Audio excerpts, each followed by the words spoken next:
it looks like Jen Rosati and Dawn Staley and all those folks that Cheryl Reeve, who had a hand in Caitlin Clark not making Team USA last year in the Olympics, the actual committee, looks like they may be going. What happens when the most marketable female basketball player in the world gets excluded from the Olympic squad?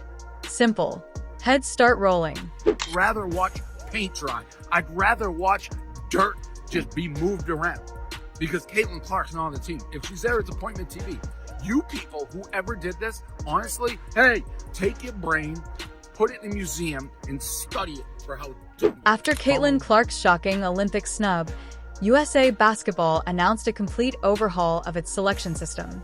People are being removed from positions, and the whole thing feels like pure karma. With Sue Bird now stepping into a position of power, Clark's road to Los Angeles 2028 suddenly looks completely different. Nobody expected the chain reaction this decision would create.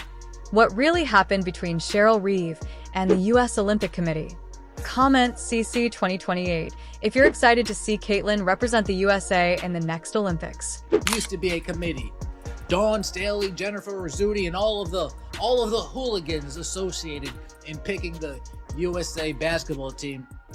All of the hooligans, Cheryl Reeves included, so full of themselves, so bound by tribalism that they just couldn't look past their own nose. And at the end of the day, look at them now. Look at them now. The same fate as Cheryl Swoops calling those Dallas Wings games. Tell me when I'm telling.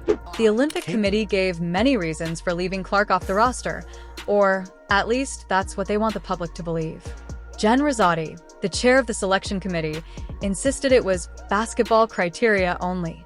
She claimed experience mattered, international play mattered, and popularity or marketability did not. Remember during the Olympics, the person from either South Korea or Japan, holding up the Caitlin Clark sign?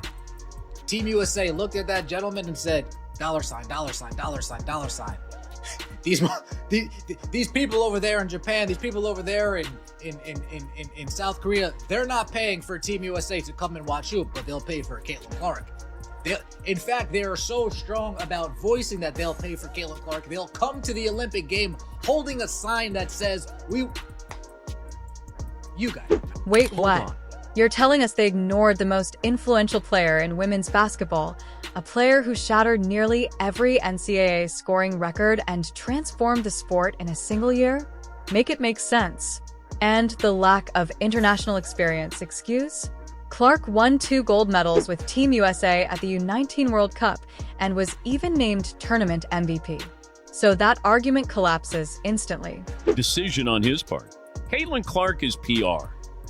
That's where, how can they leave her? Once again, everybody's, out to get her. They don't want to grow. Now, let's look at what actually happened when Clark entered the WNBA. Every time the Indiana Fever played away, ticket prices skyrocketed. Teams that couldn't fill half their arenas suddenly sold out.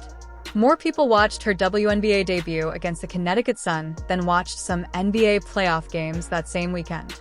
She broke 62 records in her rookie season. Her jersey became the fastest-selling jersey in WNBA history. This wasn't hype, it was impact. Real, measurable impact. You got to remember, the National Basketball Association, the NBA, the commissioner, Adam Silver, he came right out and said, I wouldn't have left Caitlin Clark off that team.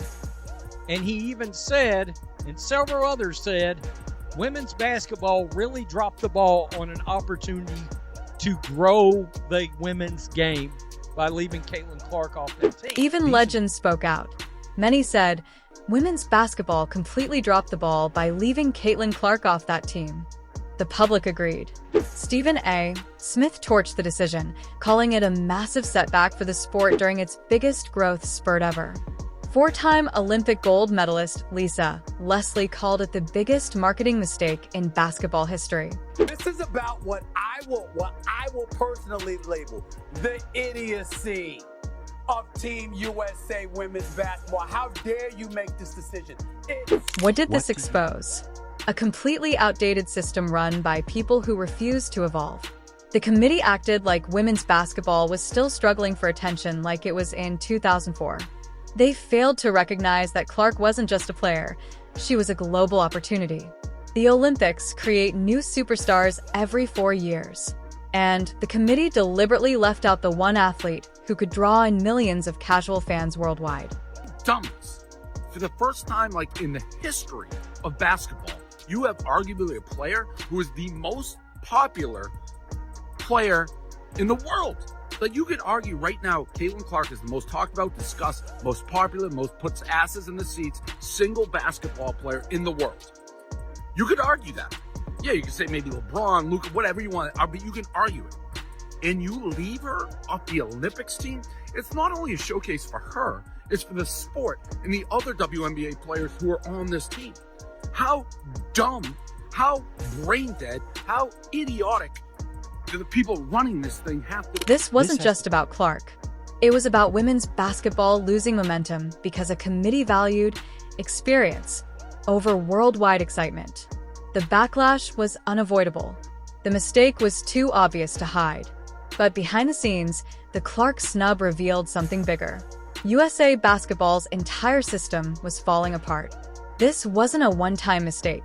It was the final symptom of a broken structure that had been collapsing for years.